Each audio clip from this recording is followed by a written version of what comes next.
আল্লাহ সুবহানাহু ওয়া তাআলা একটা জায়গায় আলোচনা করছেন এভাবে যে কোন মানুষকে মুসলমান না হয়ে কবরে যেতে নিষেধ করেছেন। কথা বলেন ঠিক কিনা?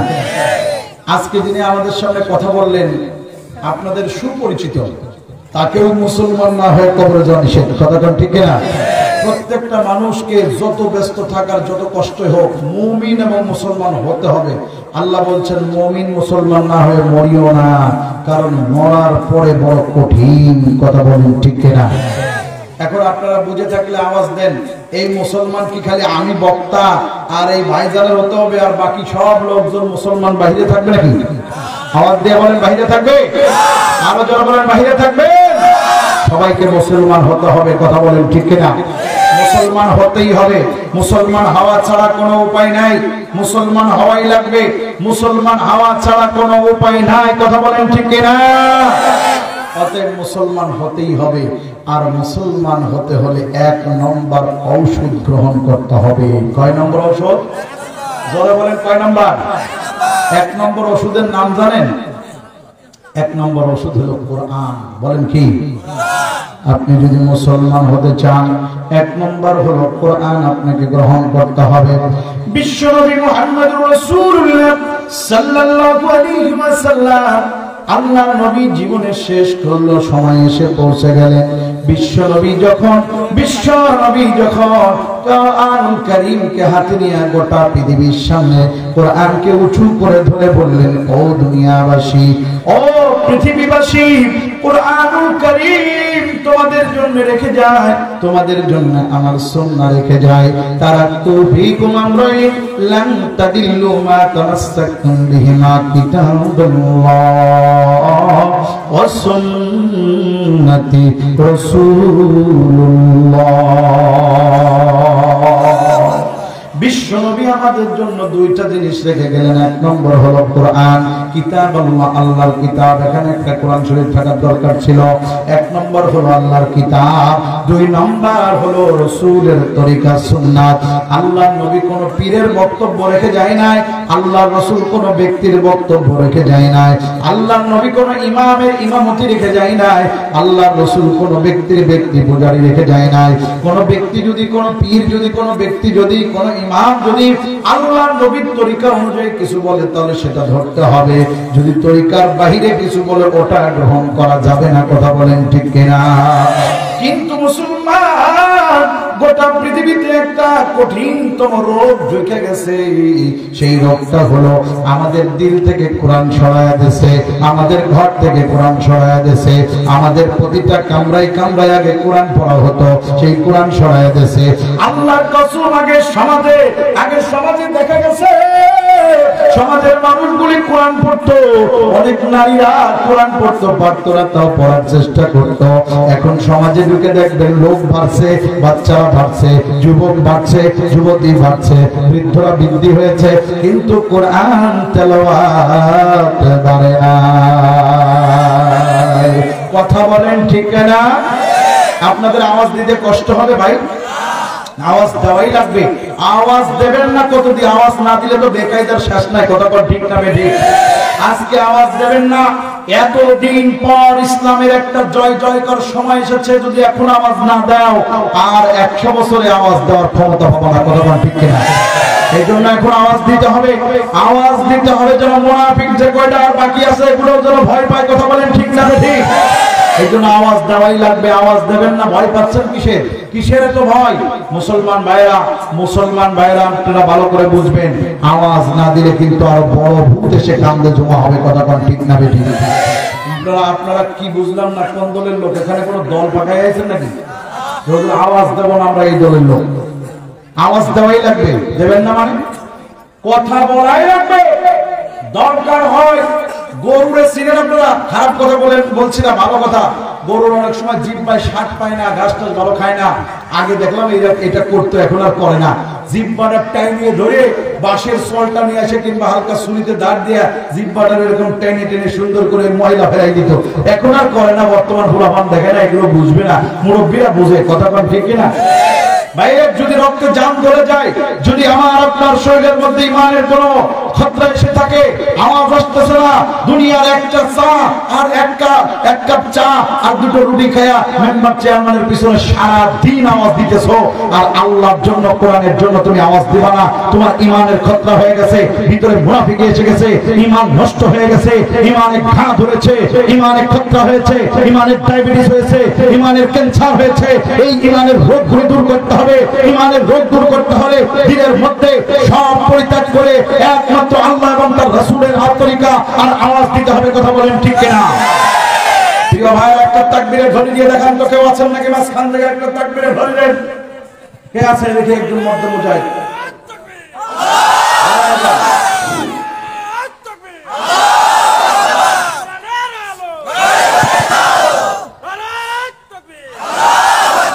ভাই আমার, আওয়াজ দিতে হবে। কথা বলেন ঠিক কিনা? তাহলে এই সমাজের বুকে মানুষগুলি যদি ইসলামের পথে আসতে চায়, আসতে হয়, ঈমান নিয়ে কবরে যেতে হয়, যদি খাঁটি মুসলমান বানাতে হয়, তাহলে 1 নম্বর ঔষধের নাম হলো কোরআন ধরতে হবে। কথা বলেন ঠিক কিনা? কোরআনকে আপনারা ধরেন? কোরআন ধরে না। এই সমাজের মানুষ ইসলামী আন্দোলন চায়, বড় বড় মাহফিল হবে, বক্তাদের পকেট গরম হবে, কোন সমস্যা নেই। আল্লাহর কসম, এই সমাজে ইসলাম প্রতিষ্ঠা হবে না। ইসলাম প্রতিষ্ঠা করতে হলে আপনাকে কোরআন ধরতেই হবে, কোরআন পড়তেই হবে, কোরআনের কাছে যেতেই হবে। কারণ একমাত্র রেখে যাওয়া 2টা ওষুধ, একটা ডোজ রাসূলুল্লাহ দিয়েছেন, তারাক্তু ফীকুম আমরাইন, 2টা নির্দেশ, 2টা বাণী রেখে গেলাম। 1 নম্বর, আমি আল্লাহ রাসূল তোমাদের বলছি, লান তাদিল্লু মা তামাসসাকতুম বিহিমা, এই 2টা জিনিস যদি তোমরা আঁকড়ে না ধরো, আল্লাহি আল্লাহি আল্লাহি, আল্লাহর কসম, মানুষগুলো লাইনচ্যুত হয়ে যাবে, মানুষগুলো লাইনচ্যুত হয়ে যাবে, মানুষগুলো ছিটকে পড়বে। নবী বলেছেন, যদি তোমরা এই 2টা জিনিস আঁকড়ে ধরতে পারো, কারো পাপের ক্ষমতা নেই তোমাদেরকে ঈমান থেকে ছুটিয়ে দেবে। কথা বলেন ঠিক না? সেই 2টা জিনিসের 1 নম্বর হলো, জোরে বলেন না কেন, এই কোরআন আমাদের পড়তে হবে, কোরআন আমাদের পড়াতে হবে, কোরআন আমাদের শুনতে হবে, কোরআন আমাদের শোনাতে হবে। কোরআন ভিত্তিক জীবন, কোরআন ভিত্তিক রাষ্ট্র, কোরআন ভিত্তিক সমাজ, কোরআন ভিত্তিক ইউনিয়ন, কোরআন ভিত্তিক পরিবার, কোরআন ভিত্তিক জীবন পরিচালনা করতে হবে, তৈরি করতে হবে। কথা বলেন ঠিক কিনা? আপনারা কি চান না এই সমাজটা কোরআন দিয়ে চলুক? 3-4 জন চাই, আর বাকি সব হলে কোরআনের বিপক্ষে লোক। চান না আপনারা? নাই তারা পর্যন্ত চাচ্ছেন, আপনারা চান না, বলার কারণ কি? আপনারা কি চান কোরআন দিয়ে সমাজ চলুক? এই কোরআন দিয়ে সমাজ চললে পরে রাষ্ট্রের 2 টাকা যে চুরি করবে তার হাত কেটে দেওয়া হবে। তাই কি কাকু বাইস্ত? কথা কয় না? তাওয়া কাকু বাইস্ত? ওর হাত কেটে দেওয়া হতো না? এই কথা কয় না রে, ওর হাত কেটে দেওয়া হতো না? কোরআন দিয়ে জীবন চালালে আমি যদি চুরি করতে আমার হাত কেটে দেওয়া হতো। কত ঠিক কিনা? তার হাত কেটে দেওয়া হবে। বাংলাদেশের 102 বছর বসে খাওয়া টাকা চুরি হয়ে গেছে। আমি কি বানাই বলতেছি নাকি? এই যে আপনার ফেসবুক লাগবে না, খবরে দেখেন, বড় বড় পেপার পত্রিকায় সব জায়গায় এসেছে, 102টা দেশের জুন ফাইনালে বাজেট করলে যত টাকা হয় সেই বাজেটের টাকা শেষ হয়ে গেছে। তাহলে আমি, এটা আমার আলোচনা না, রাজনীতি আলোচনা না, কিন্তু কোরআন ভিত্তিক জীবন করতে হবে। আপনারা চান কি চান না কোরআন দিয়ে সমাজ চলুক? দেখে হাত তুলে দেখান তো কারা কারা চায়। এরকম করে হাত তুলে হবে না তো? আমি জোর করে তোলাচ্ছি, আপনারা তাই চলতেছেন। ইচ্ছায়, স্বেচ্ছায়, হৃদয় বলে, অন্তর থেকে বলেন আল্লাহু আকবার। চান আপনারা? চান? সত্যি চান? তাহলে হাত দিয়ে এরকম কেন? মানে অর্ধেক চাচ্ছেন, এরকম করে তোলা যাচ্ছে না, টান করে তোলবেন মধ্যে মুজাহিদের মতো। আপনাদের সামনে যদি কাফের আর মুশরিকরা এসে যদি বলে এই দেশ কিভাবে চলবে, কোরআন দিয়ে নাকি ওই মানে ইংরেজ দাদা বাবুদের আইন দিয়ে, অর্ধেক বাদ। সেই সময় যদি সকলের আগে হাত তুলে ফেলেন আর বলেন আমরা সবাই চাই, বলবে সংখ্যাগরিষ্ঠ ভাবে হ্যাঁ জয়যুক্ত হয়েছে, হ্যাঁ জয়যুক্ত হয়েছে, অতএব কোরআন দিয়ে সমাজ চলবে। কথা বল ঠিক ঠিক? এখন বলেন ভালো করে বুঝে, কোরআন দিয়ে সমাজ চলবে, এটা চান কারা কারা? আল্লাহু আকবার বলেছেন, আলহামদুলিল্লাহ বলেন। উঁচু করে রাখেন, উঁচু করে রাখেন। দুই নম্বর, কোরআন দিয়ে ইউনিয়ন চলবে, কোরআন দিয়ে আমাদের ইউনিয়ন বোর্ড ঘর চলবে, কোরআন দিয়ে রাষ্ট্র চলবে, কোরআন দিয়ে সব চলবে। আপনারা চান তো? কিন্তু একটা জিনিস আপনারা চান না, সেটা হলো কোরআন দিয়ে আমি আপনি চলি, তাই না? হাত নামান। এটা কি চান? এটা হাতে তোলা রাখবে না, এটা মুখে বলতে হবে অন্তর থেকে, কোরআন দিয়ে আমি আর আপনি চলি। এটা কি চান? যদি চাই থাকেন, এক সপ্তাহের মধ্যে কোরআন ধরেছেন এমন কোন লোক আছেন যে হুজুর আমরা এক সপ্তাহের মধ্যে, এক সপ্তাহ, আজকে কি বার? বুধবার, গত বুধবার পর্যন্ত কোরআন শরীফ ধরেছেন, চুমো খাইছেন, এরকম লোক আছে এখানে? হাত তোলেন, হাত তোলেন, হাত তোলেন, হাত তোলেন। এই দেখেন আমাদের সমাজের লোক কোরআন কি চাই? কোরআন ভিত্তিক জীবন চাই। তাহলে হাত তুলছে মাত্র 12 জন, তাহলে বসে আছেন কয়েকশো লোক, 12 জন কোরআন ভিত্তিক জীবন চাই। কোরআন যদি আপনি চান, কথা পরিষ্কার, কার দিলে লাগলো, কার কানে লাগলো, কার অন্তরে লাগলো, আর কার পিছনে লাগলো, কার সামনে লাগলো, কার পাশে লাগলো, কার মাথায় লাগলো, কার হাতে লাগলো, কার দিলে লাগলো, কার অন্তরে লাগলো, কার কষ্ট হলো, কার ভালো লাগলো, এসব আমার দেখতে দরব প্রয়োজন নাই। আমি দেখবো কোরআন দিয়ে যদি জীবন চালাও, আল্লাহর কসম জীবনের শান্তি, শান্তি, শান্তি। যেই ঘরের মধ্যে কোরআন নাই, ওই ঘরে দেখেন সাউরি বিটার ঘরের মধ্যে কুফাকুফি, কথা কম ঠিক কিনা? যেই বাড়ির মধ্যে কোরআন ওই বাড়ির মধ্যে স্বামী স্ত্রীর মধ্যে শান্তি নাই। যে ঘরের মধ্যে কোরআন নাই, ওই ঘরের মধ্যে মা আর মেয়ের মধ্যে কোনো সম্পর্ক নাই। যে ঘরের মধ্যে কোরআন নাই, ওই ঘরের মধ্যে পিতা পুত্রের মধ্যে সম্পর্ক ভালো নাই। যেই রাষ্ট্রের মধ্যে কোরআন নাই, ওই রাষ্ট্রের মধ্যে জনগণ আর রাষ্ট্রপতির মধ্যে কোনো সম্পর্ক নাই। কি করে থাকবে? রাষ্ট্রপতি শুধু এসি বাড়ি, এসি গাড়ি আর ভালো মন্দ খায়, আর জনগণ খাইলো না খাইলো কোনো খবর নাই। কথা বলেন ঠিক কিনা? আর রাষ্ট্রপতি যদি কোরআন দিয়ে জীবন চালাইতো তাহলে কেমন হইতো? ওমরে ফারুক রাদিয়াল্লাহু তাআলা আনহুর নাম শুনেছেন আপনারা? আমি ওমরকে দেখি নাই, কিন্তু ওমরের বাড়ি গেছি। ওমর রাদিয়াল্লাহু তাআলা আনহুর পাহাড়ে ঘুরেছি। ওমর রাদিয়াল্লাহু তাআলা যেখানে ইসলাম গ্রহণ করেছে, ওই জায়গায় আমি বারবার বিচরণ করেছি। হযরত জাবালে ওমর, এটা হলো ওমরের খাদেমকে নিয়ে যাইতেছে। খাদেম 5 কিলোমিটার হেঁটে ওমরের ঘোড়া টেনে টেনে নিয়ে যাইতেছে। ওমর এবার 5 কিলোমিটার হেঁটে এবার খাদেমকে টেনে নিয়ে যায়। একবার ওমর নিচেই, একবার হযরত ওমর মিসকি হাইটা বলে, আরে ইসলাম কত সৌন্দর্য। হযরত ওমরের দিকে ওমর তো লাগা মোলা, ওমর তো লাগা মোলা। লোকেরা তো ঠকে গেছে, চুপ হয়ে গেছে। এটা কি করে হয়? উমার তো থাকার কথা ছিল উপরে, তুমি কেন উপরে রাগ করতেছে? উমার বলে, না না না, রাগ করিও না, উনিও মানুষ আমিও মানুষ, ও শুধু কষ্ট করবে আর আমি উপরে থাকবো, এটা ইসলাম চাই না। আর ইসলাম বলে আমিও মানুষ, উমারের খাদেমও মানুষ। দাও খোদা দাও এমন একটি দেশ আমাকে দাও, যেথা বঞ্চিতরা থাকবে না কেউ, শুনবে কথা সাগরের ঢেউ, বঞ্চিতরা থাকবে না কেউ, শুনবে কথা সাগরের ঢেউ, এমন একটি দেশ আমাকে দাও, দাও খোদা দাও এমন একটি দেশ আমাকে দাও, যেথা বাদশা চলে উটের পিঠে, গোলাম চলে পায়ে হেঁটে, আবার বাদশা চলে পায়ে হেঁটে, বুড়া গোলাম চলে উটের পিঠে, এমন একটি দেশ আমাকে দাও, দাও খোদা দাও এমন একটি দেশ আমাকে আমাকে দাও। তাকবীর বলেন, লিল্লাহে তাকবীর। মুসলমান ভাইরা আমার, ভালো করে বোঝার চেষ্টা করেন। আহারে কারে কয় পরে কোরআন দিয়ে যদি জীবন চালান কেমন হবে।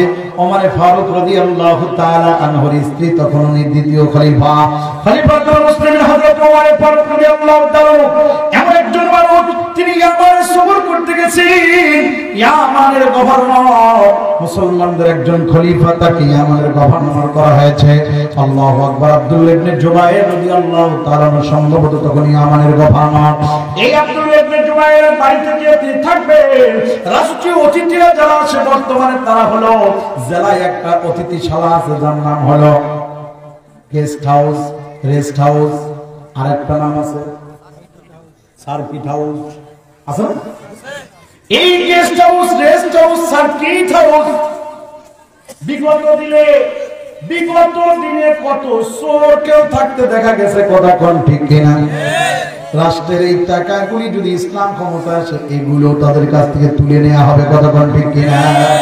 তোমরা তো সামান্য সময় পেয়ে 17 বছরের বিচার করতেছ। আল্লাহর কসম, রাষ্ট্রীয়ভাবে যদি ইসলাম ক্ষমতায় যায় তাহলে একদম 71 থেকে শুরু করে এ পর্যন্ত যাবতীয় বিচার হবে। এদেশে চোরের বিচার হয়, এদেশে লুচ্চার বিচার হয়, এদেশে বদমাইশের বিচার হয়, এদেশে গৌচরের বিচার হয়, এদেশে এতিমের টাকা মার খেলানো মানুষের বিচার হয়, এদেশে বাপের হত্যার বিচার হয়, এদেশে দাদার হত্যার বিচার হয়, এদেশে কাকার হত্যার বিচার হয়, এদেশে ছোট ভাইয়ের হত্যার বিচার হয়, এদেশে কোরআনের পাখিকে হত্যা করার একদিন বিচার হবে। কথা বলেন ঠিক কিনা? বিচার একদিন হবে। কষ্ট হচ্ছে আপনাদের? মুসলমান ভাইরা, শুধু তাই নয়, এবার হযরত ওমর ফারুক রাদিয়াল্লাহু তাআলা গেলেন সার্কিট হাউসে, বাদশা যে জায়গা থাকে। যাওয়ার পর যায় দেখে সার্কিট হাউসের দরজা বন্ধ। সর্বনাশ, সার্কিট হাউসের দরজা বন্ধ। ওমর এসে গেছে। আর আমরা তো আসার আগে গাছপালা সব তরুলতা পর্যন্ত রঙিন করে দেওয়া হয়। গাছের গোড়া সাদা, লাল, কত কিছু করি, কার্পেট টার্পেট পাইজি। আগেই 50 প্রকারের রান্না টান্না করে একদম ধান উঠতেছে মোটাই খালে। কথা কয় না? হযরত ওমর ফারুক দেখলেন সার্কিট হাউসের দরজা তালা। অবাক হয়ে গেলেন। ওনাকে কেউ ডাকতে আসে না, ওনার কাছে কেউ হেল্প করতে আসে না। উনি আর শুরু করলাম আল্লাহু আকবার। উনি একটা পদ্ধতি নিলেন, নিজের জামা কাপড়গুলো খুলে ফেললেন, সাধারণ ফকিরের একটা বেশ ধারণ করলেন। ওনার মাথার মধ্যে যে কাপড় ছিল, কাপড়টা দিয়ে মহিলাদের মতো একটু নিজের চোখ দুইটা বাকি সব ঢেকে ফেললেন। কারণ কি?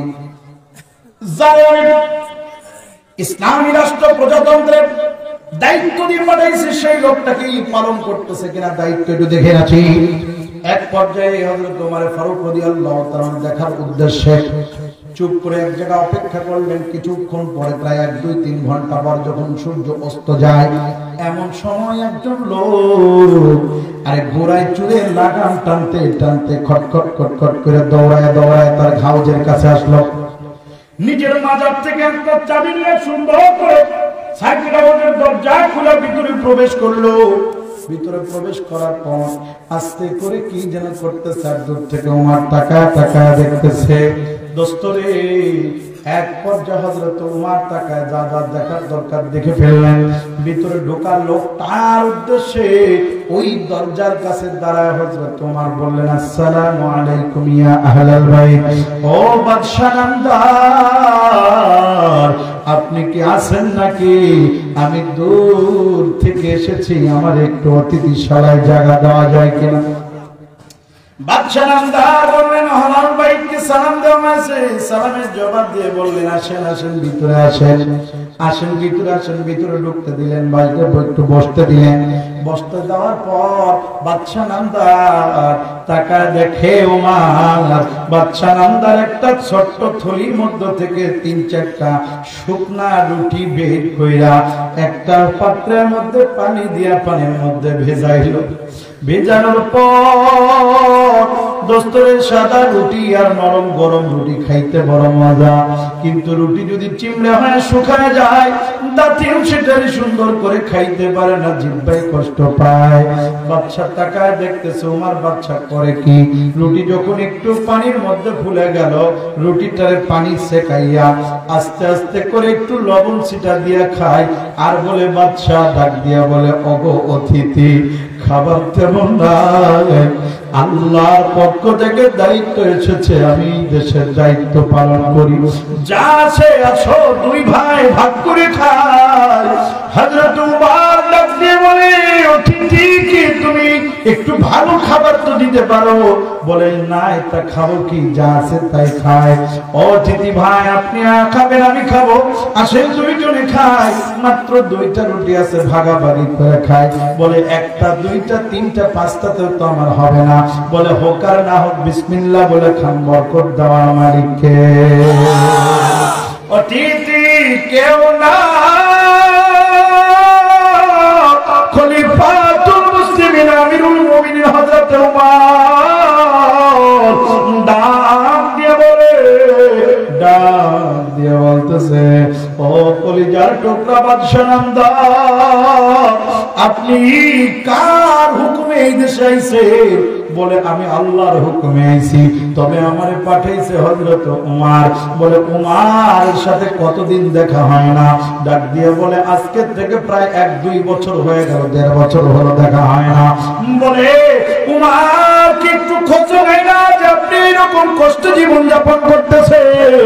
আরে ডাক দিয়ে বলে, ওমরের খোঁজ নেওয়া লাগবে না, ওমরের মালিক খোঁজ নিলেই চলবে। এক পর্যায়ে হযরত ওমর নিজের পোশাকটা খুলে দাঁড়ায় বলে, এ আমিরুল মুমিনিন, ইয়ামানের গভর্নর, দেখো তো আমার চেনা যায় নাকি? আমিরুল মুমিনিন ইয়ামানের গভর্নর হযরতে আবু বকর, হযরতে উমর, হযরতে আলী, হযরতে উসমান, হযরতে মুআবিয়া, এভাবে করে যারা আল্লাহর রাস্তায় আল্লাহর দ্বীনের কোরআনের বাস্তবায়নের কাজ করেছে, এই মানুষগুলো কখনো নিজের দাম নেয় নাই। আমিরুল মুমিনিন তাকায় দেখে আরেক আমিরুল মুমিনিনের দিকে, আপনার চেহারাটা এমন কেমন করে হইল? বলে, আমি আপনাদের পরীক্ষা করার জন্য এই ঘরে তালা মারা ছিল, জানতে চাই কোথায় গেছিলেন, কি অবস্থা। বলে, আপনি আমার দায়িত্ব দিয়েছেন ইসলামী প্রজাতন্ত্রের ঘরে ঘরে গিয়ে পৌঁছে দেওয়া, একটা কুকুর যদি না খেয়ে থাকে, কিয়ামতের দরবারে আল্লাহর কাছে আমার বিচার হবে।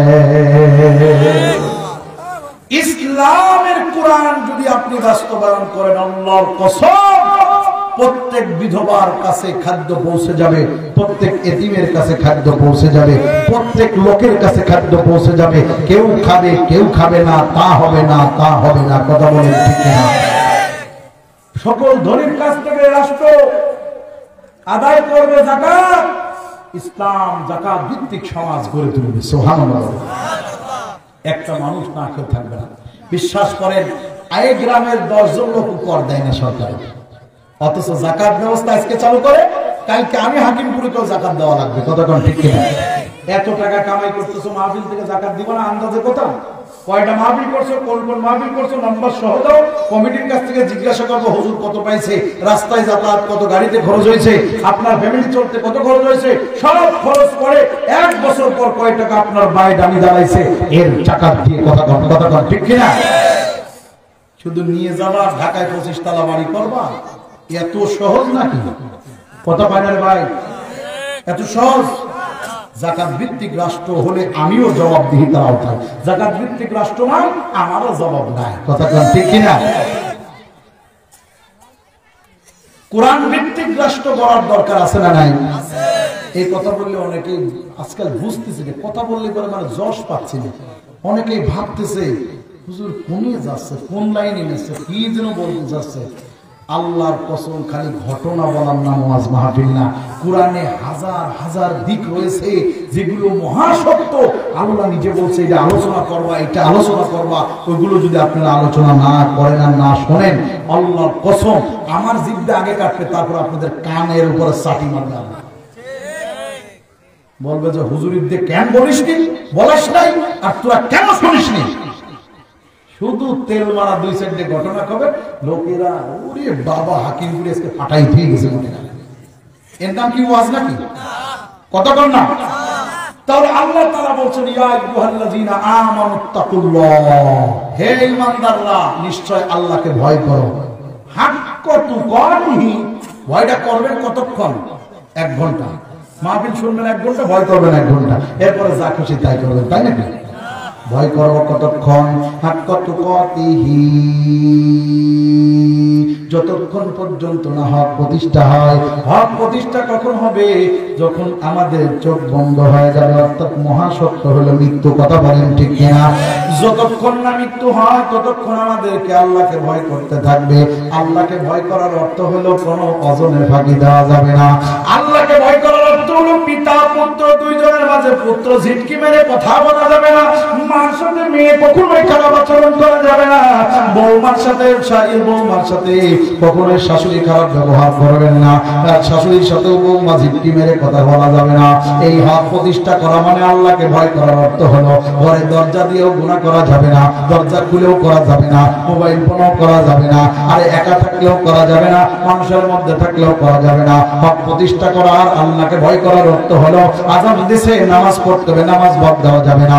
হক প্রতিষ্ঠা করা আর আল্লাহকে ভয় করার অর্থ হলো সামনে রমজান, একটা রোজা তুমি পুরুষ মানুষ কামাই দিবা না। ডাক দিয়া বলে এ দোস্ত আসো নামাজ পড়ি, কয় আমার কাপড় ঠিক নাই। আরে কাপড় তো ঠিক থাকে না মহিলা মানুষের, তোমার কেন ঠিক থাকলো না? তুমি কি মেয়ে মানুষ হয়ে গেছো? না না না, ওর ঝরতেই থাকে, পোশাক করে কোনো ব্যবহার করে না। তুমি আল্লাহকে ভয় করো না। কথা বলেন ঠিক না বেঠি? আল্লাহকে যদি ভয় করতে তুমি যে অবস্থায় আছো ওই অবস্থায় নামাজ পড়তে। আল্লাহকে যদি তুমি ভয় করতে তাহলে রমজান মাসে কেন রোজা রাখো না? ডাক দিয়ে বলে আরে তোমার তো কাপড় নষ্ট করে নামাজের উস্তাদ দিলাম, আমার কাপড়ের উস্তাদ দিয়ে নামাজ পড়ো না, তাহলে রমজান মাসে রোজা রাখো নাই কেন? আল্লাহর কসম গ্যাসের রোগীর রোজা রাখলে গ্যাস ভালো হয়। আল্লাহর কসম রোগীর রোজা রাখলে রোগ ভালো হয়। আল্লাহর কসম যাদেরকে সমস্যা আছে সমস্যা ভালো হয়। আল্লাহর কসম যাদের ডায়াবেটিস আছে রোজার মাসে তারা সবাই বলছে ডায়াবেটিসটা ভালো থাকে। হক প্রতিষ্ঠা করলে এই যে রাস্তাঘাটে ইটি বেড়াচ্ছে, দোকানপাটের মধ্যে খায় বেড়াচ্ছে, ওরা কখনোই আল্লাহর ভয় করলে কোরআনের আলোচনার সামনে কোন রকম ওই রকম করে বেড়ানোর কোনো সুযোগ নাই। কথা বলেন ঠিক না বেশি? আল্লাহকে যদি ভয় করা যায় কোন একটা সত্য কথা গোপন করে তেল মারা কথা বলার সুযোগ নাই। কথা কয় না, কথা কয় না। আল্লাহরে যদি ভয় করা যায়, আল্লাহকে ভয় করো। আর ওয়ালা তামুতুন্না, আল্লাহ বলছে মরো না, মরো না, মরো না। তাহলে মরো না মানে অবশ্যই তো মৃত্যু হবে। তুমি কেন আল্লাহ বলতেছো মরো না? আল্লাহ বলছে হা হা মরো মরো মরো। এটা কেমন কথা? ওই যে স্যার ছাত্রদের বলছে সাবধান তোরা কাল ক্লাসে আসবি না। হ্যাঁ আসবি, পড়া করি আসবি। কথা কোন ঠিক কিনা? আর যদি আসবি না তার পিঠে সালা বেঁধে আসবি। কথা কোন ঠিক কিনা? আল্লাহ এরকম কথাই বলছে, মরা তো লাগবে কিন্তু মরিস নিলে বান্দা ঈমানদার না হয়ে মুসলমান না হয়ে। কথা বলেন ঠিক কিনা? মুসলমান কতটুকু হতে হবে ভালো করে বোঝেন। মুসলমান হতে হবে একটা লোক হঠাৎ করে মশায় কামড়ায় তার সমস্ত শরীর ফুলে ফেললো। ওই লোক কি করলো? মশায় কামড় খেয়ে পরের দিন ওই চার দোকানে বলছে, লোকেরা বলতো তোমার মুখের মধ্যে মশার কামড়ের দাগ। বলে দোস্ত রে এখন তো শীতকাল যাবে যাবে ভাব, মশা প্রচুর আমার বাড়ি কামড়াইতেছে, পাটের জাগ দেয় অনেক সময় দেখেন না মশায় মশা। দোস্ত তাহলে একটা কাজ করো, সেটা হলো মশারি কিনে মশারি পেতে ঘুমাও। দোস্ত কি করেছে? কোনদিন মশারির মধ্যে ঘুমায় না, এই যে পাও পর্যন্ত নাভি পর্যন্ত মশারির মধ্যে দেশে আর অর্ধেক বাইক করে রাখছে। অনেকে আছে দেখেন না বোরকা পড়লি নাকি তাদের ভাব ছুটিয়ে যায়, কয়েক নিঃশ্বাস পাচ্ছে বাবা অক্সিজেনের অভাব আছে না? অনেকে আছে মশারির মধ্যে যায় মানে অক্সিজেনের অভাব হয়ে যায়, এরকম ভাবে অনেকে। না না না, যে লোকটা অর্ধেক মশারির মধ্যে দিল অর্ধেক বাইরে দিল, এই লোকটা অর্ধেক ঢুকছে না পুরা ঢুকছে? জোরে কম। পরের দিন লোকেরা বলে দোস্ত আরো নতুন নতুন কামড় দেখতেছি, কারণ কি? পরে দোস্ত মশারি ক্যাপটা নিয়ে আসছি, পাচ্ছি, শুইছি, কিন্তু দোস্ত অর্ধেক ঢুকেছিলাম আর অর্ধেক বাইরে ছিল। ও সর্বনাশের কম করলে হবে না, পুরাটাই তোমার ঢুকতে হবে মশারির মধ্যে। লোকটা পরের দিন ঢুকলো, ঢুকে কি করছে? নিজের এক হাত মশারির বাইরে রাখছে আর নিজে ভিতরে ঢুকছে। এই হাতটা পুরাই কামড়াইছে। লোকেরা জিজ্ঞাসা করে দোস্ত তাও হবে না, এক আঙ্গুলও বাইরে রাখা যাবে না, একটা চুলও বাইরে রাখা যাবে না, এমনকি মশারি যে জায়গা বুঝবা তার থেকেও ভিতরে একটু বাইরে দাঁড়াবা, যেন একটা হাতও সুইটা মশারির ওই জায়গা না যায়। আর যদি মশারির সাথে লেগে থাকে তাহলে ওরা ওই দিক দিয়ে ডিল মেশিন দিয়ে ভিডিও করবে। কথা কয় না রে মুসলমান, ঈমান আর ইসলামের ভিতরে এমনটাই ঢুকতে হবে যেন 1 ইঞ্চি ফাঁকা না থাকে। কথা বলেন ঠিক কিনা? 1 ইঞ্চি বাইরে থাকলে হবে না। আল্লাহর কসম কিয়ামতের দিন অনেকের হাতের ফিঙ্গারটা ইসলামের বাইরে সিল মারেছে, এটা দেখা যাবে। কথা কোন ঠিক কিনা? কথা কয় না? এটা করে বলে এর বিপক্ষে গেল।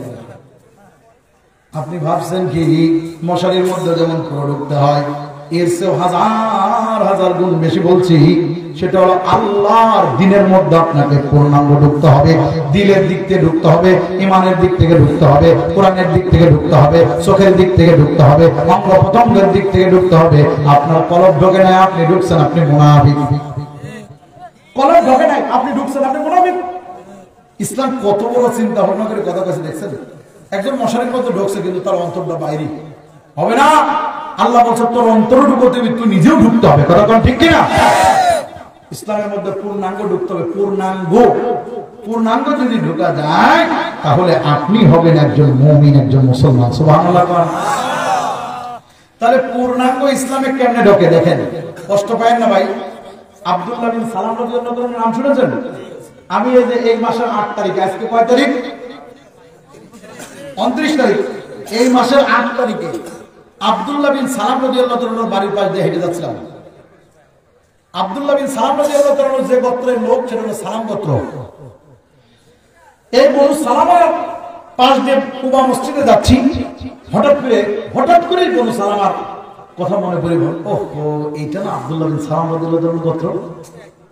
এক পর্যায়ে মনে পড়ে গেল আব্দুল্লাহ বিন সালাম রাদিয়াল্লাহু তাআলা ইসলাম গ্রহণের সেই ইতিহাস। এই লোকটা কেমন ছিল দেখেন। তাওরাত, জবুর, ইনজিল, পূর্বের আরো অনেক ধর্মগ্রন্থ সহ তিব্বে ইলম, স্বর্ণ তৈরি করার ইলম জানতো। সুবহানাল্লাহ। এবং অসুস্থ রোগীকে সুস্থ করার ইলম জানতো। ডাক্তার, খুব জ্ঞানী গরিব ব্যক্তি, দাড়িগুলি পাকা, মাথার চুল পাকা, একজন ব্যক্তি, বিচক্ষণ ব্যক্তি আব্দুল্লাহ বিন সালাম। নবীজি মক্কা থেকে চলে আসছে মদিনায়, উনি জানার পরেও নবীর কাছে যায় নাই, ঈমান আনে নাই। নবীর কাছে খবর গেছে, হুজুর এই শহরে একটা লোক আছে খুব জ্ঞানী। এটা খবর দিয়েছে কিনা? জরাবাইল কে খবর দিয়েছে? আল্লাহ দিয়েছে। একজন লোক আছে খুব জ্ঞানী কিন্তু ভদ্র, আপনার বিপক্ষে যায় না, তবে আপনার পক্ষেও আসে না। ভালো কথা। নবীজি ইসলামের কাজ করছেন। একদিন হঠাৎ করে রাতের অন্ধকারে আব্দুল্লাহ বিন সালাম নবীজির ঘরের দরজায় এসে বললেন, হুজুর আমি উপস্থিত। হুজুর বললেন কে? বলে আব্দুল্লাহ বিন সালাম। আল্লাহ নবী বললেন, আব্দুল্লাহ বিন সালাম কি চাও আমার কাছে? আব্দুল্লাহ বিন সালাম বললেন, হুজুর আমি মুসলমান হতে চাই। রাসূলুল্লাহ দরজা খুলে দিলেন, ভিতরে এসে বসলেন। আল্লাহ নবী বললেন, আমার কাছে যত মানুষ ঈমান আনছে আমি কাউকে 1 মিনিট দেরি করিনি, সাথে সাথে ঈমান দিয়েছি। সুবহানাল্লাহ। ও আব্দুল্লাহ বিন সালাম, তোমার ক্ষেত্রে এই রকম হবে না, তোমার ক্ষেত্রে উল্টাও হবে। আব্দুল্লাহ বিন সালাম ডাক দিয়ে বললেন, হুজুর তা আবার কেমন কইরা হয়? হুজুর বললেন, সেটা আমি তোমাকে দেখাবো। তুমি কি আসলে ঈমান আনতেছো না আমাকে পরীক্ষা করতেছো? আব্দুল্লাহ বিন সালাম বললেন, হুজুর অন্তর থেকে আমি আপনার দরবারে কোনোদিন আসতাম না, কিন্তু দিলের মধ্যে আমার বুঝাইছে আপনার চরিত্র সম্পর্কে আমি মানুষের কাছে খবর নিচ্ছি। এ দোস্ত, একজন স্কুলের স্যারকে এত সহজে ঠকানো যায় না, কারণ সে যে কয় টাকা বেতন পায় ওই কয় টাকা দিয়ে সংসার চালায়, ওর মধ্যে আরো বাঁচায় রাখে, ওর মধ্যে ছেলে মেয়ের লেখাপড়া শিখায়, ওর মধ্যে দিয়ে আরো সামনের জীবনে কেমন করে ভালো থাকবো তার স্বপ্ন দেখে। কথা কোন ঠিক না? বাজারে গেলে মাছটাও দেখে শুনে কেনে। এই জন্য অনেকে স্কুলের ছাত্রদের বকিল বলে। না না, এ লোক বকিল না, বরং সে লোক বুঝে শুনে পথ চলে, এ লোকরে বকিল বলা যায় না। কথা কোন ঠিক কিনা? বকিল হলো সেই লোক যে লোক প্রয়োজন মিটায় না, প্রয়োজন মিটায় না। আপনার কি দরকার ছিল? এক গ্লাস পানি খাওয়ার দরকার ছিল, ওই লোক এক ঢোক খেয়ে ধুয়ে দেওয়ার কয় না, খাবো না। এ লোক হলো বকিল। কি বলেন? এই লোক হলো বকিল। প্রয়োজন যার মিটাই সেই হলো ধনী। সুবহানাল্লাহ। এই জন্য যারে তারে বকিল বলা যাবে না। এক পর্যায়ে আব্দুল্লাহ বিন সালাম বলতেছে, হুজুর আপনার চরিত্র সম্পর্কে মানুষের কাছে শুনছি, আপনার কথা শুনছি, সব শুইনা শেষে আমি ধারণা করছি আপনি মুহাম্মদুর রাসূলুল্লাহ। তাওরাত জবর ইনজিল সেই কথাই কয়, অতএব আর কোনো সন্দেহ নাই, আপনি আমার ঈমান দিয়ে দেন। রাসূল বলে, এত সহজে না, তোমাকে আরো একটু ঈমান আনার আগে পরীক্ষা হবে। কি পরীক্ষা? আপনারা কি পরীক্ষায় কোনোদিন পড়েছেন? আমি হাকিমপুরি কোনোদিন পরীক্ষায় পড়েছি, ইমানের পরীক্ষায় পড়ছি?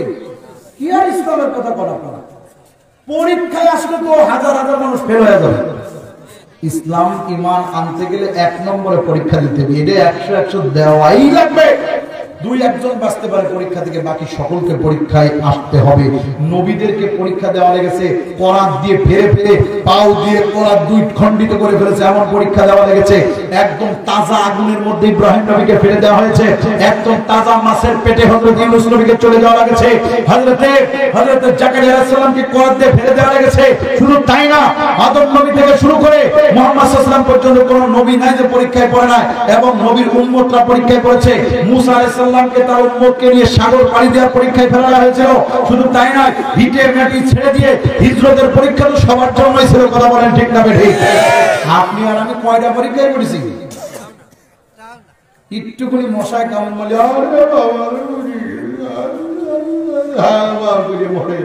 তোমার নামে একটু একটা কেস বেরিয়েছে, তাই বলে তুমি একদম মরিয়ে যাচ্ছ মোটে যাবে। ইসলামের জন্য পরীক্ষা যত হবে, ওই যে দেখেন না, সোনা যত জ্বালায় ঠিক করে তত সোনা 1 নম্বর হয়। কথা কয় না? আন্দাজে হযরত আব্দুল্লাহ বিন সালামকে পরীক্ষা নেওয়া হবে। আব্দুল্লাহ বিন সালাম, তুমি প্রস্তুত? বলে, জি হুজুর। তোমার সালাম গোত্র বলো, সালাম গোত্রে যাও, যে সব নারী পুরুষকে কালকে সকালবেলা সূর্য ওঠার পর এক জায়গায় হইতে বলো। আব্দুল্লাহ বিন সালাম আরে সব লোকদেরকে এক জায়গায় হইতে বললেন, সমস্ত লোক এক জায়গায় এসে দাঁড়ায় গেল। আব্দুল্লাহ বিন সালাম রাদিয়াল্লাহু তাআলা আনহু এক পর্যায়ে বিশ্ব নবী মুহাম্মদুর রাসূলুল্লাহ তার সাথে করে নিয়া একটা উঁচু জায়গায় দাঁড়ায় গেলেন। সব লোক জড়াইছে, হাজার হাজার নারী পুরুষ, ছোট বড়, যুবক যুবতী, বৃদ্ধ বৃদ্ধা সব হাজির। আব্দুল্লাহ বিন সালামকে দেখা রাসূলুল্লাহ বললেন, এই লোকটা কেমন লোক? গোত্রের সব লোক হাত তুলে বলল, এ লোক ভালো লোক, ভালো লোক, ভালো ব্যক্তি। আমরা মানুষ মরার পর চোর কেউ বলি কেমন লোক, যাতে বলে ভালো লোক। কথা কোন ঠিক কিনা? সমাজের মানুষের টাকা মেরে খাইছে যে, তারেও বলি কেমন লোক। আপনারা কোন ভালো লোক, কোন ভালো লোক, ওই রকম নাকি? অন্তর থেকে বলবে এটা কেমন লোক, করে বলাই লাগে না। যদি আল্লাহ বলছেন, নবী বলেছেন, 3 জন মুমিন সাক্ষী দেয় না লোকটা ভালো ছিল, তাহলে ওই লোকটা আল্লাহর কাছে মুক্তি পেয়ে যায়। এত সহজ? কষ্ট হচ্ছে নাকি আপনাদের? এক পর্যায়ে আব্দুল্লাহ বিন সালাম রাদিয়াল্লাহু তাআলা তাকে সবাই ভালো বলল। শুধু তাই না, আল্লাহ নবী বলছেন, আবার বলছেন তোমাদের কাছে সে কেমন লোক বর্ণনা দাও। লোকেরা শুরু করল, জ্ঞানীর পুত্র জ্ঞানী, বিচক্ষণের পুত্র বিচক্ষণ, সম্মানীর পুত্র সম্মানী। কথাগুলি বুঝবেন, যা যা বলছেন। বলছে ওনার পিতা জ্ঞানী, ওনার দাদা জ্ঞানী, উনিও জ্ঞানী। ওনার পিতা সম্মানী, দাদা সম্মানী, উনিও সম্মানী। বিচক্ষণ ওনার দাদা, ওনার পিতা, ওনার পূর্বপুরুষ, উনিও বিচক্ষণ। ওনার মতো ভালো মানুষ, সভ্য মানুষ আর আমাদের নজরে কেউ না।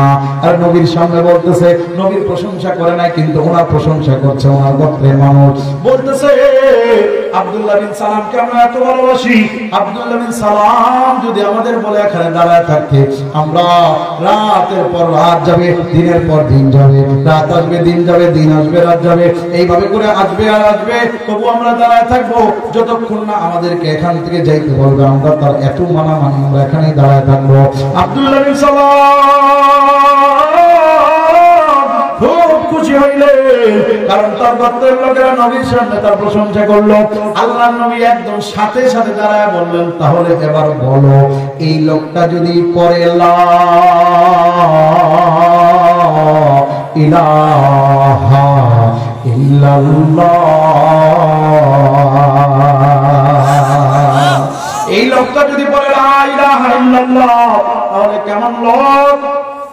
সাথে সাথে যারা সুনাম করলো, এখন তারা উল্টে যায় বললো, ওর মুখে থুতু মারবো, ওর মতো খারাপ লোক নাই, ওর মতো নিকৃষ্ট লোক নাই, ওর মতো অজ্ঞ লোক নাই, ওর মতো মূর্খ লোক নাই, এই লোকের সমাজে কোনো জায়গা নাই, ওই লোকটার বাড়ি ঘর সব আগুন দিয়ে জ্বালিয়ে দেব।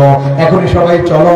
আল্লাহ নবী বললেন, থামো থামো থামো, তোমাদের আগুন দিয়ে জ্বালানো লাগবে না, আগে তার মুখ থেকে শোনো, সে ইমান তো এখনো আনে নাই, ইমান আনতে চাই কি চাই না?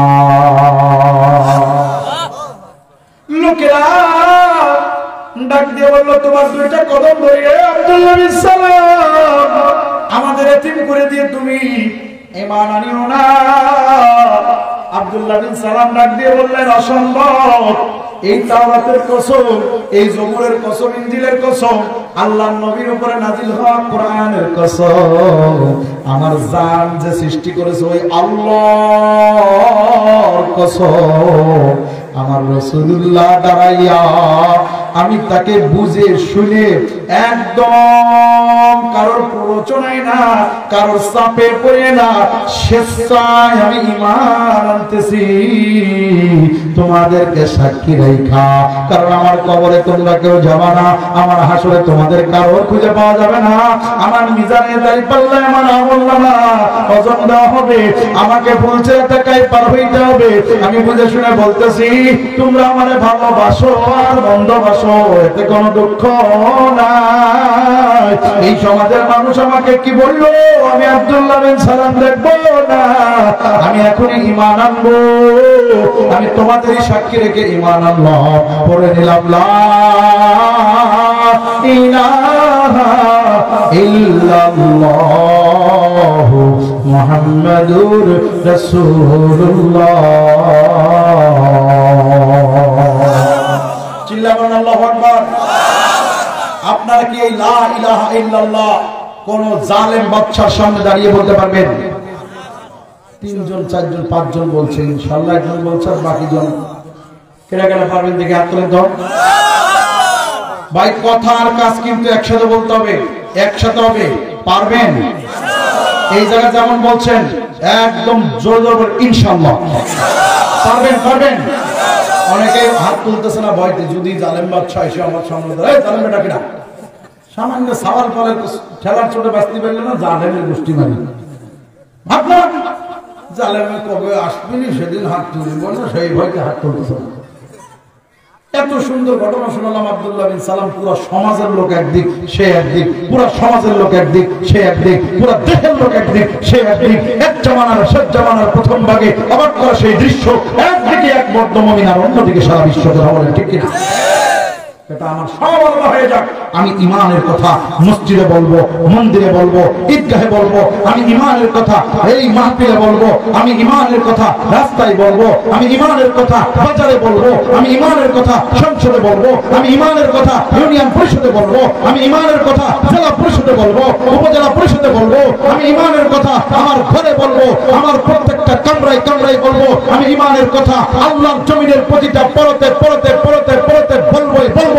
কে আমাকে ভালোবাসলো আর বলতো না, সব দেখার সুযোগ নাই, আমি আল্লাহকে ভালোবাসি, অতএব আমার ঈমানের কথা লা ইলাহা ইল্লাল্লাহ আমি বলবোই বলবো। অতএব আমার সামনে যদি ফাঁসির মঞ্চ করা হয় আর আমার দড়ি যদি ঝুলানো হয়, তবু ঈমানকে ছাড়বো না, আমি ঈমানের কথা বলবোই বলবো ইনশাআল্লাহ। কারা কারা বলবেন লিল্লাহে তাকবীর, নারায়ে তাকবীর, বিশ্বের মুসলিম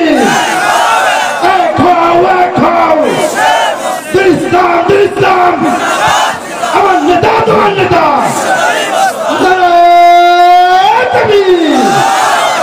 ঈমানের কথা বলতে পারবেন তো ইনশাআল্লাহ? বলবেন, বলবেন তো? যদি আমেরিকার কোন একটা অঙ্গরাজ্যে যান যেখানে কেউ ইসলামের কথা কয় না, সে জায়গায় যে আপনি লা ইলাহা ইল্লাল্লাহ পারবেন তো? বলেন। কাবা শরীফে যাও কি পড়বেন? বলেন না, বলেন না, বলেন না। এরা কি আজকের মুসল্লিরা অনেক অ্যাক্টিভ, একদম অ্যাক্টিভ না। মানে আমার কথা বুঝতে পারছো? আপনারা কাবাতে যাও বলবেন লা ইলাহা ইল্লাল্লাহ, সংসদে যাও কি বলবেন? পৃথিবীর শ্রেষ্ঠতম শব্দের নাম কি জানেন তো? লা ইলাহা ইল্লাল্লাহ। এই কালিমার উপর পৃথিবীতে কিছুই নাই। পৃথিবী একদিকে ওজন করলে যতটুকু ওজন, আর এই কালিমাটা তার চেয়ে বেশি ওজন। সুবহানাল্লাহ। এটা সবচেয়ে শ্রেষ্ঠ ওজন। মরার সময় আপনি পড়লেন সুবহান, আপনার ঈমান দিয়ে মরেননি। আল্লাহ, ঈমান নিয়ে মরেননি। লা ইলাহা ইল্লাল্লাহ, ঈমান নিয়ে মরলেন। রাসূলুল্লাহ বলছেন যার শেষ কথা হবে লা ইলাহা ইল্লাল্লাহ আদাখালাল জান্নাহ। নবীজি বলেননি যার শেষ কথা আল্লাহু আকবার হবে, সুবহানাল্লাহ হবে, আলহামদুলিল্লাহ হবে, ইল্লাল্লাহ হবে, অমুক তমুক হবে, এইসব কথা বলেন নাই। বলছেন যার শেষ কথা। আবার মুহাম্মদুর রাসূলুল্লাহর কথা বলেন। শুধু লা ইলাহা ইল্লাল্লাহ এটা যদি পড়েন তাহলে সর্বোচ্চ। আপনি যদি মুহাম্মদুর রাসূলুল্লাহ পড়ার যদি সুযোগ পান, আজরাইল একটু পড়ে ছাপ মারে, তো আরো বেশি সুযোগ পেয়ে গেল। সুবহানাল্লাহ। এই আল্লাহর কথা সব জায়গায় বলতে পারবেন তো? বউ যদি জল্লাদ হয় আর যদি বটি নিয়ে দাঁড়ায় থাকে, তাও কি করতে পারবেন? কথা কয় না রে? পারবেন? হ্যাঁ। রাসূলুল্লাহ সাল্লাল্লাহু আলাইহি ওয়াসাল্লাম এক সাহাবী নিয়ে যেতে ডাল নিচ্ছে, আবার ফিরে আসতেছি। নবীজি এক সাহাবী একজন বাদশার কাছে গেছে। বাদশার কাছে গেছে, যাওয়ার পর রাসূলুল্লাহ চিঠি নিয়ে গেছে। নবীজি চিঠি পাঠাইছেন। বাদশা চিঠি পড়ে তাদেরকে ভালোবাসবে, মহব্বত করবে তা না করে চিঠিটার একজনে দেখেন, এই দেখেন, তাকান তাকান, যদিও সিরা ঠিক না তারপর ছিলাম, এই দেখেন চিঠিটা কার চিঠি ছিল? রাসূলুল্লাহ চিঠি। বোঝে না, কথা কয় না। কোন দেশে? এই গ্রামের নাম কি রে ভাই? বিল নাথুর মনে হইতেছে। এরা কথা কয় না। হাই হাই, এই ক্যামেরাম্যান ভাই এদের দিকে ধরে ধরে কথা বলে, কালকে দেখানো যে এই লোকরা কথা বলে। নবীজির চিঠি ছিল। বাদশা বলে কার চিঠি ছিল? আরো ধরে কোন? নবীজির চিঠি ছিঁড়ে ফেলছে। এত বড় সাহস তোমার, তো নবী চিঠি ছিঁড়ে ফেললাম। দেখেন, নবী চিঠি ছিঁড়ার কারণে নবীজি খুব ব্যথা পাইছিলেন, কষ্ট পাইছিলেন। নবীজি এটা বদদোয়া করছিলেন। কি বদদোয়া করছিলেন জানেন? আমার চিঠি বাদশা তুমি ছিল্লা, আল্লাহ তোমার দেশ তোমাকে ছিন্ন বিচ্ছিন্ন করে ফেলবে। ওই দেশ বানিয়ে টুকরো টুকরো হয়ে গেছে। আল্লাহু আকবার।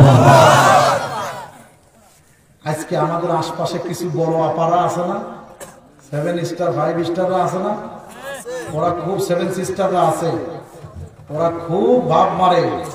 আল্লাহর কসম, মুমিনের হৃদয়ের তামান্না ভেঙে টুকরা টুকরা হয়ে যাবে। রাসূলুল্লাহ চিঠি ছিঁড়ে ফেলল। আল্লাহ নবীর কাছে খবর আসলো, হুজুর ওরা ইসলাম তো আনেই নাই, ঈমান গ্রহণ করেই নাই, বরঞ্চ আপনার চিঠি ছিঁড়ে টুকরা করে ফেলছে। আল্লাহ নবী ডাক দিয়ে বললেন, ও আল্লাহ, তুমি আমার সাহাবীদেরকে হেফাজত করো, আর আমার কলিজার টুকরা সাহাবীদের সাথে যে ঈমানের চিঠি পাঠাইছিলাম, এই চিঠি যে ছিল তার ব্যবস্থা তুমি গ্রহণ করবা। আল্লাহু আকবার। বুখারী শরীফের মধ্যে হাদিসটা আসছে সহিহ সনদে। বিশ্ব নবীর দোয়া কবুল হয়ে গেল। সাহাবীরা ঈমান নিয়ে গেছে, এই সাহাবীদেরকে বাদশা আটকায়া ফেলছে, জেলের মধ্যে রাখছে। জেলের মধ্যে রাখার পর কোনো কিছু করতে পারে না। এক পর্যায়ে সাহাবীদের বলছে, তোমাদেরকে বাঁচায় দেব, তোমরা আমাকে মানো, আমাকে রব বলে ঘোষণা করো। সাহাবী বলছে, যদি মেরে ফেলা দাও তাও তোমার রব বলবো না। এই কঠিন বাদশা বলছে, রব কারে মানবা? বলে আল্লাহকে। কারে কারে কারে কারে? আল্লাহ। আরো জোরে বলেন আল্লাহ। হ্যাঁ হইতেছে আওয়াজ দেন। রব মানবো কাকে? আল্লাহ। আঙ্গুলটা উঁচু করে দেখেন না। আল্লাহ। এই যে সাক্ষ্য দিলেন আল্লাহ পাক রব্বুল আলামিনের, এই আঙ্গুলটা টান টান করে উঁচু করে, টান টান করে দুই হাত উঁচু করেন। এই আঙ্গুলটা উঁচু করলেন, আল্লাহু আকবার। এই আঙ্গুলটা হলো শাহাদাত আঙ্গুল, উঁচু করে সাক্ষ্য দিলাম। আমার আল্লাহর ক্যামেরায় এটা ক্যামেরা বন্দী হয়ে গেল। ইনশাআল্লাহ আমাদেরকে আল্লাহ পাক এই আঙ্গুলের বিনিময়ে কাল কিয়ামতের মাঠে আঙ্গুল আমাদের পক্ষে সাক্ষী দেবে। ও আল্লাহ, উনি মাঝে মাঝে এটা টান টান করে উঠায় বলতো, রব্বি আল্লাহ, মান রব্বুকা, রব্বি আল্লাহ। বলেন মান রব্বুকা, আরো বলেন মান রব্বুকা, আমা দীনুকা ইসলাম, আমা দীনুকা, আমার নবীরুকা, নবী কে? এই কথা স্বীকার করেন? হাত তোলেন, হাত নামান। এবার ভালো করে বোঝার চেষ্টা করেন। বাচ্চাটাকে এত হেনস্থা করছে, তার কষ্ট দিছে, না খায়া রাখছে, ঈমান থেকে সরাইতে পারে না, পারে না, পারে না, পারে না। বাদশাহ ডাক দিয়ে বলে, এই লোকটার মতো এত বড় কঠিন ইমানদার তো আমি কখনোই দেখি না। এই লোকটা নবীর সাহাবী, ওনার একটা কাজ করো। কি করা যায়? আহারে মুসলমান, ওই লোকটারে বলছে একটা ছোট্ট দরজা করো, যে দরজার নিচে দিয়ে মানুষ মাথা নিচু করে যায়, আর আমি চেয়ারের উপরে বসে থাকবো, পাও দুইটার সামনে দিয়া, যেন আমার সামনে মাথা নিচু করে ঢোকে। তার মানে আমাকে বড় মনে করে আমার সামনে ছোট হয়ে গেল। আল্লাহু আকবার। বাদশাহ বাবার যাবে, বাচ্চা বললে এতটুকু করলেও মাফ করে দেব, কিন্তু নবীর সাহাবী তো কারোর সামনে মাথা নত করতে রাজি না। মাথা নত করবো রুকুতে, সিজদাতে কার সামনে? জোরে বলেন, মুখে বলেন, অন্তরে বলেন, হাত দিয়ে বলেন, দেখায় বলেন, আল্লাহ আল্লাহ। কার সামনে মাথা নত করবো? মুসলমান তো কাফির, কুফার, ফাসিক, ফুজ্জার কারোর সামনে মাথা নত করতে পারে? মুসলমান নত করে কার সামনে? এক পর্যায়ে বাচ্চার দরবারে ঢুকতে বুঝে ফেলছে সাহাবী। সাহাবী কি করলো জানেন? তিনি ঢুকার আগে প্রথমে ডান পাও দিছে, তারপরে মাথা নিচু করে ঢুকছে। বাচ্চা ডাক দিয়ে বুঝা ফেলে বলে, নবীর উম্মত, নবীর সাহাবী, তুমি এত কঠিন হৃদয়ের গো, জানতাম না তুমি কারোর সামনে মাথা নত করতে রাজি না। বলে না না। ডাক দিয়ে বলে, যদি তুমি আমার কথা অমান্যই করে থাকলা, তোমার বাঁচাইতে চাইছিলাম, বাঁচাইলাম না, তোমাকে মারে ফেলবো। বলে, আপনি আমারে মারতে পারেন, আপনি আমারে বাঁচাইতে পারেন, এর বাঁচানোর মালিক আপনি না, মারার মালিক আপনি না। আপনি মরার জন্য আপনি আমারে সহযোগিতা করতে পারেন, আপনি আমাকে কষ্ট দিতে পারেন, এটা ঠিক, কিন্তু জানের মালিক তো আল্লাহ, জানের মালিক। কিতাবের মধ্যে লিখেছি গো মুসলমান, আল্লাহু আকবার। এই সাহাবী তাকে ধরা হলো, পেয়াদারা এসে ধরেছে, আল্লাহু আকবার। তার জন্য বড় একটা কড়াই ভরে, নবীর সাহাবী, একদম বুখারীর বর্ণনা আছে, সহিহ হাদিস, নবীর সাহাবীকে বড় একটা কড়াই ভরে, ওর কড়াইয়ের মধ্যে একটা তেল ঢুকানো হলো। তেল টকবক টকবক করে উঠতেছে। মারা মাছ রান্না করে, মাছ ভাজি করে, একটা তেল যদি ছুটি আছে কোথাও লাগে, ওই জায়গা টুসা পড়িয়া যায়। আরে নবীর সাহাবীকে উত্তপ্ত তেল টকবক টকবক করতে আছে, এত উত্তপ্ত টকবক টকবক করতেছি। আল্লাহু আকবার। এবার বাচ্চা বলতেছি, একটু পানি উপর থেকে ফেলে দাও। একজন অনেক উপরে একটু পানি ফেললো, পানিটা মনে হয় যেন আগুনের ওই তেলের সাথে লাগার সাথে সাথে বাষ্প হয়ে ফসফস করে চলে গেল। আরে বাদশাহ ডাক দিয়ে বলে, একটা ছাগলকে, জিন্দা ছাগলকে ফেলে দাও। জিন্দা ছাগলকে ফেলে দেওয়া হলো। আর নবীর সাহাবীর সামনে জিন্দা ছাগল মিনিটের মধ্যে, 1 সেকেন্ড 2 সেকেন্ড 8 মিনিটের মধ্যে পুরে কাবাব হয়ে গেল। আল্লাহু আকবার। এরপর বাচ্চা ডাক দিয়ে বলে, টাকা তুমি তো সবই দেখলে,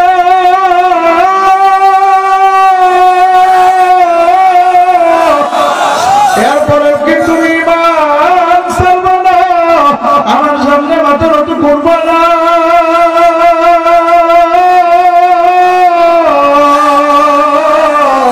বাচ্চার সামনে সাহাবী ডাক দিয়ে বলে, না না না না না, আমি আপনার সামনে মাথা নত করব না।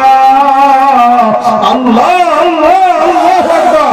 নারে তাকবীর, নারে সামনে আমি মাথা নত করব না। আমি মাথা তো একবারই নত করেছি, আমি আর কারোর সামনে নত করব না।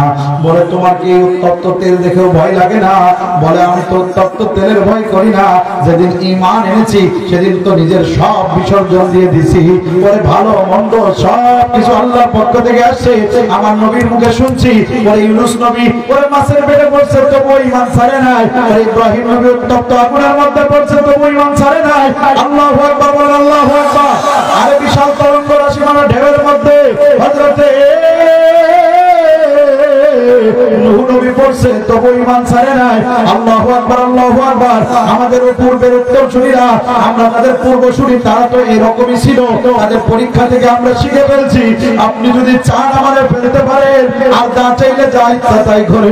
বাচ্চা ডাক দিয়া বলে এ আমার পেয়াদারা, তার উপর থেকে ফেলে দাও।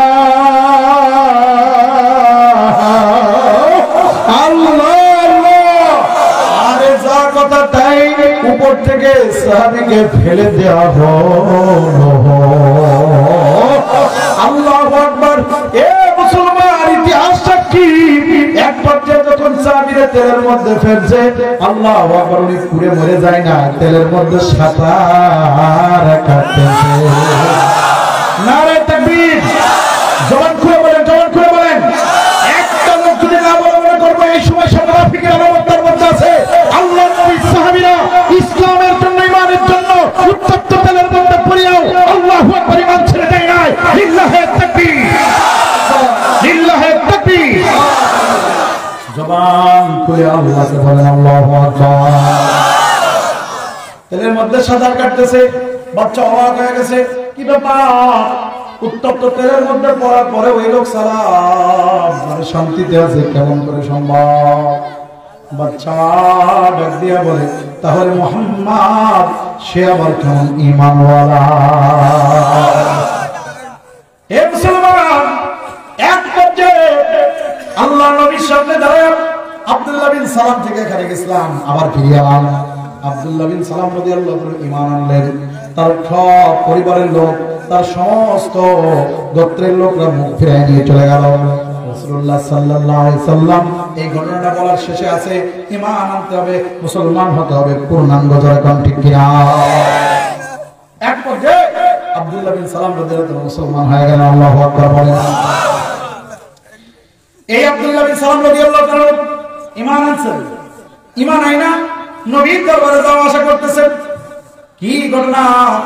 নবীর দরবারে যাওয়া আসা করে এক পর্যায়ে রাসূলুল্লাহ সাল্লাল্লাহু আলাইহি ওয়াসাল্লাম একদিন সব সাহাবীরা বসা, সব সাহাবীরা বসে আছে। এমন সময় বিশ্ব নবী সাল্লাল্লাহু আলাইহি সাল্লাম ডাক দিয়ে বললেন, তোমাদের মধ্যে কিছু কিছু সাহাবীরা ঈমান আনছে, কিন্তু এখনো পূর্ণাঙ্গ মুসলমান হয় না। কথাটা খুব কঠিন না? ঈমান আনছে, পূর্ণাঙ্গ মুসলমান হয় নাই। ইয়া আইয়ুহাল্লাযীনা আমানু তাকুল্লাহ হাক্কা তুকাতিহি ওয়া লা তামুতুন্না ইল্লা ওয়া আনতুম মুসলিমুন।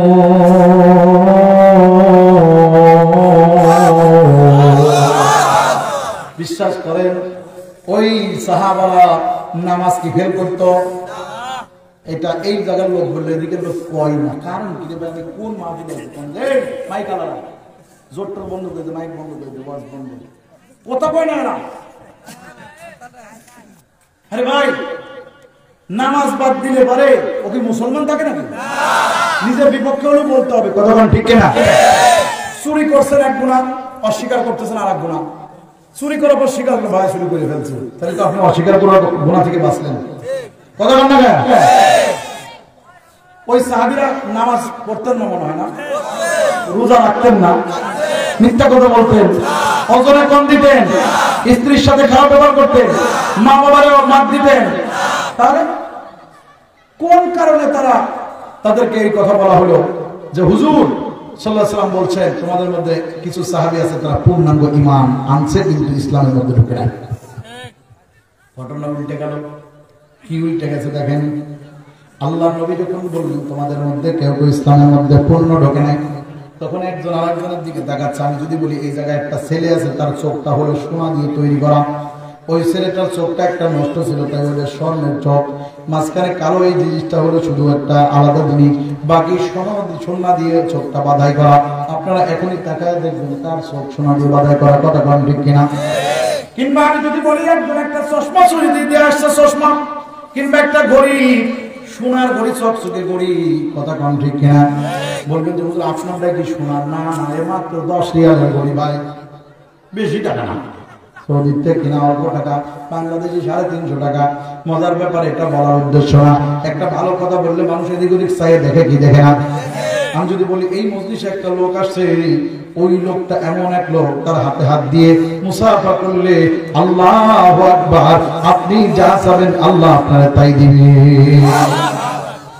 মজার ব্যাপার, নবী যখন বললেন এই মজলিসে কিছু লোক আছে পূর্ণাঙ্গ ঈমান আনলেও পূর্ণ মুসলমান হয় না, এক পর্যায়ে সাহাবীরা একদিকে দিকে তাকানো করতেছেন, কেউ কারোর দিকে তাকাচ্ছেন, কি রে ভাই এরকম ঈমান আনছে মুসলমান হয় না? নবীজি সাল্লাল্লাহু আলাইহি সাল্লাম জিবরাইলকে ডাক দিয়ে বললেন, লোকটারে আমার দেখায় দাও। জিবরাইল এসে বললেন, হুজুর অমক অমক অমক ঈমান আনছে, কিন্তু পূর্ণ ঈমান আনার পর পূর্ণ মুসলমান হয় না। ইসলামের মধ্যে পূর্ণাঙ্গ দাখিল হয় না। আল্লাহ নবী বললেন, তাহলে এবার নাম ধরে না ধরে বললেন, এমন কোন সাহাবীরা আছো যারা নামাজ, রোজা, হজ, যাকাত, ফিতরা সব আদায় করো, কিন্তু একটা জিনিস ইসলামে মানো না, যে কোনো একটা জিনিস। সাহাবীরা বুঝে ফেললেন কে কে মানো না, নিজেই বোঝো। কি বলেন? এক পর্যায়ে এক সাহাবী হাত তুললেন, হাতটা কাঁপতে কাঁপতে কাঁপতে কাঁপতে তুলে বললেন, হুজুর আমার নাম আব্দুল্লাহ বিন সালাম, আমি ঈমান এনেছি, সমাজের লোক আমার থেকে মুখ ফিরায় এনেছে, কোনো দুঃখ নাই। হুজুর আমি সব মানি, কিন্তু একটা জিনিস আমি এখনো করি না। হুজুর বললেন, সে কি জিনিস?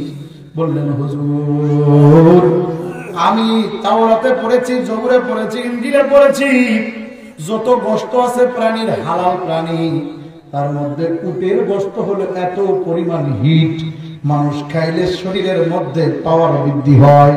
উটের গোশত সব গরুর গোশতের চেয়েও হিট, হাঁসের গোশতের চেয়েও হিট। উটের গোশত খাইলে শরীরের মধ্যে মানুষের স্পিড, ক্ষমতা বাড়ে। হুজুর এই জন্য উটের গোশত খাইলে ওযু ভেঙে যায়, এই ভয়ে আমি কোনোদিন উটের গোশত খাই না, আর ঈমান আনার পরে কোনোদিন খাই নাই। আল্লাহর নবী ডাক দিয়ে বললেন, আব্দুল্লাহ বিন সালাম, যদি তুমি পূর্ণ ঈমান এনে পূর্ণ ইসলামের মধ্যে পূর্ণাঙ্গ ঢুকতে চাও, তাহলে তোমাকে এই উটের গোশত না খাওয়া পর্যন্ত আমি বলছি তুমি পূর্ণাঙ্গ মুসলমান হও না।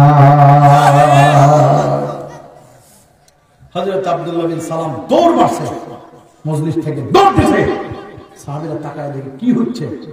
আব্দুল্লাহ বিন সালাম দৌড় দিছে বাড়িতে, যায় বলে বিবির টাকা দাও। বিবি বলে কেন? কয় কাজ আছে দাও।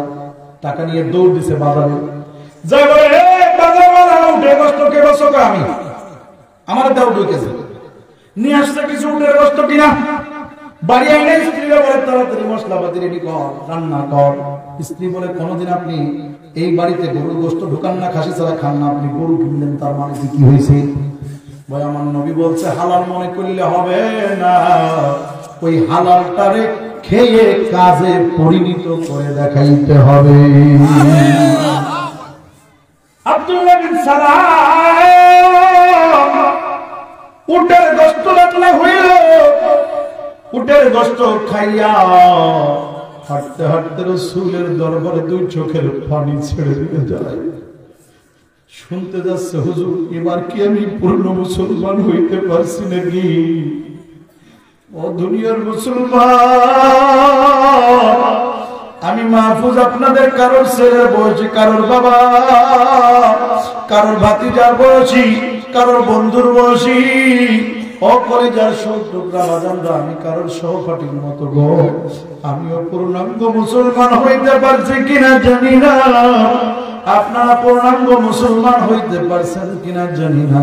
হযরত আব্দুল্লাহ বিন সালাম কাঁদতে কাঁদতে যাইতেছি, আরে আব্দুল্লাহ বিন সালাম কি করছে এটা তো রাসূল জানার আগে কে যাই না গেছে? জোরে বলেন কে কে কে? আল্লাহ জানা বলছে, আল্লাহু আকবার। রাসূলের কাছে খবর এসে গেছে, হুজুর আপনার সাহাবীদের মধ্যে যাদের ঈমানে তো খতরা ছিল, ইসলামের মধ্যে মুসলমান হয়ে ঢুকতে এখনো বাকি ছিল অল্প এক ইঞ্চি, ওনারা পূর্ণাঙ্গ ঢুকে গেছে। ফিসিলমি কাফা, আল্লাহু আকবার আল্লাহু আকবার। তারা ইসলামের মধ্যে পূর্ণাঙ্গ ঢুকছে। নবীজির দরবারে এসে ওই কোনায় জড়ো হয়ে বসে আছে, কাঁদতেছে।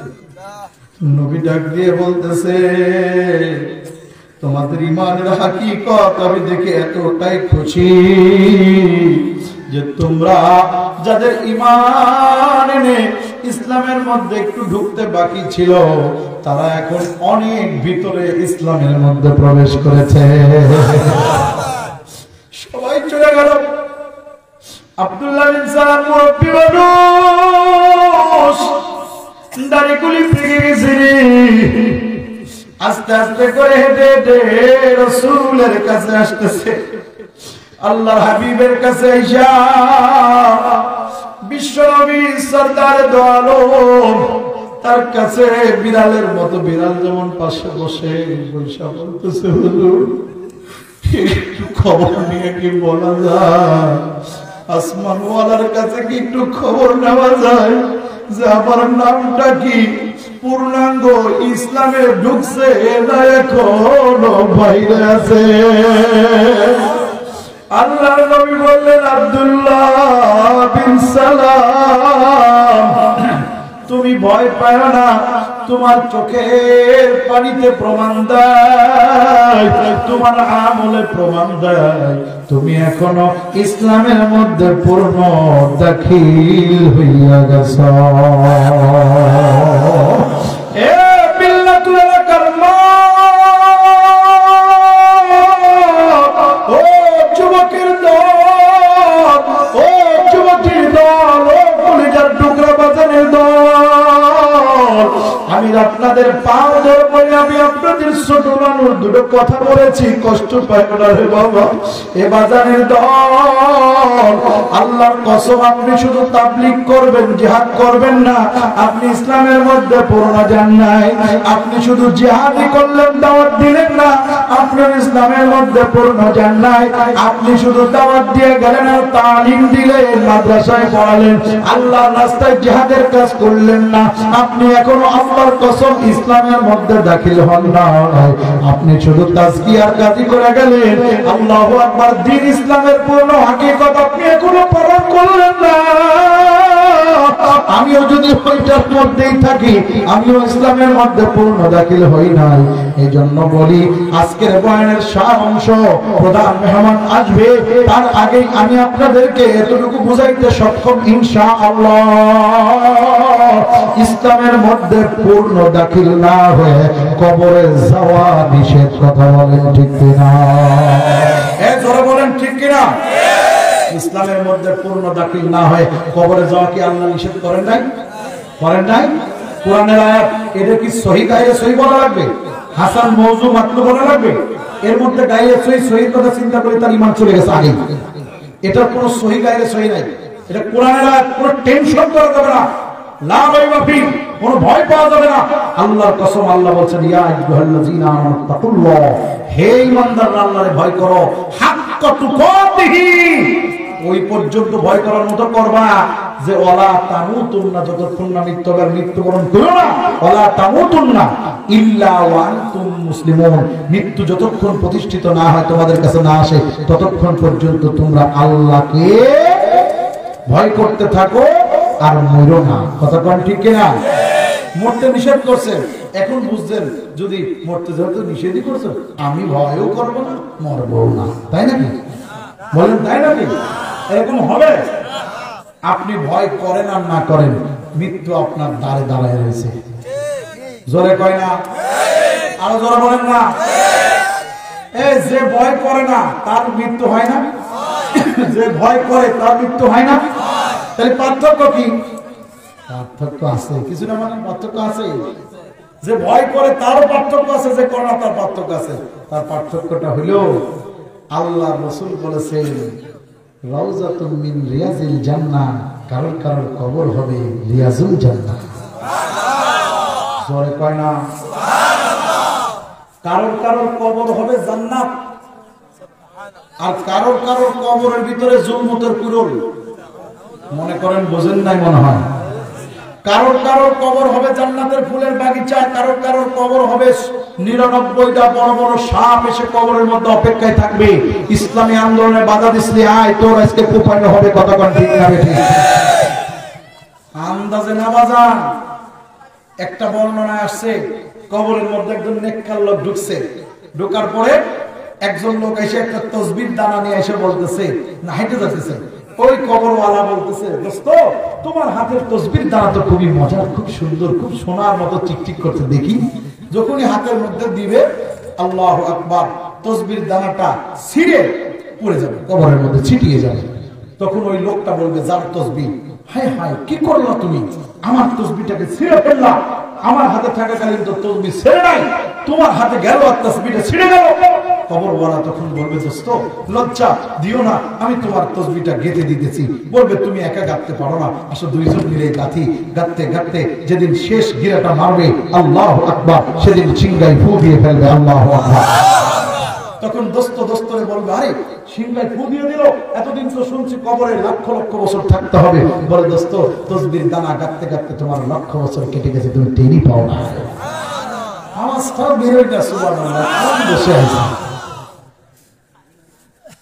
আর একজন বলবে আল্লাহ আমার 1 মিনিটও যাচ্ছে না। কতক্ষণ না কেন? যার মাথা ব্যথাচ্ছে, যার দাঁত ব্যথাচ্ছে, ওর 1 মিনিট কয়দিনের মতো? দোস্তরে যুবক রে, ও যুবক ফিরে আসো ইসলামের দিকে। কথা বলেন ঠিক কিনা? এখানে যারা আছেন আমার বাজানরা, এক দাড়ি পাকা লোক বাদে সবাই আমরা যুবকের খাতায়। কথা বলেন ঠিক কিনা? এই যুবকদের ইসলামের কাজে লাগবে। কথা বলেন ঠিক কিনা? প্রতিদিন মসজিদের ওই খাটলা তোমার আমার নাম ধরে ধরে ডাকে, প্রতিদিন গোরস্থানের ওই তোমার আমার কবরস্থান নাম ধরে ধরে ডাকে। আমি বাজান মিথ্যা কথা বলছি না, সহিহ হাদিসে আসছে কবর যার যেখানে হবে সে নাম ধরে ধরে ডাকে। একবার দুইবার না, কোন কোন হাদিসে আসছে 20-এর অধিক, কোন জায়গায় 25, কোন জায়গায় 27 বার নাম ধরে ডাকে। ও বাজান আমার নাম ধরে ডাকে, আপনার নাম ধরে ডাকে, যতই কবরকে ভুলে থাকার চেষ্টা করো লাভ হবে না। এখনই সময় এসেছে ইসলামী আন্দোলনে নাম লেখাতে হবে। এখনই সময় এসেছে কোরআনের পক্ষে ইসলামের পক্ষে জীবন দিতে হবে। এখনই সময় এসেছে আল্লাহর রাস্তায় ঝেঁপে পড়তে হবে। এখনই সময় এসেছে কোরআনের জন্য জীবন বিলিয়ে দিতে হবে। ইসলামী রাষ্ট্র কায়েম করতে হবে।